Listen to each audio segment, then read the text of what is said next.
How to output a delimited list in Jinja Python template.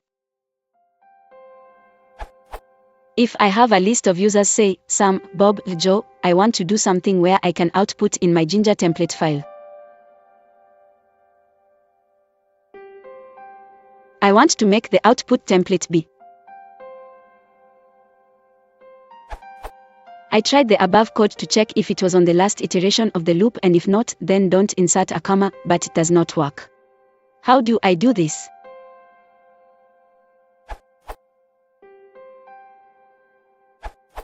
You want your if check to be. Note that you can also shorten the code by using if expression.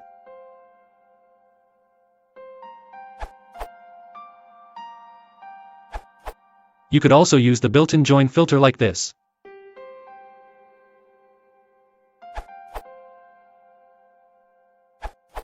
I'm using the joiner from this URL. It's made for this exact purpose. Normally a join or a check of for loop.last would suffice for a single list, but for multiple groups of things it's useful. A more complex example on why you would use it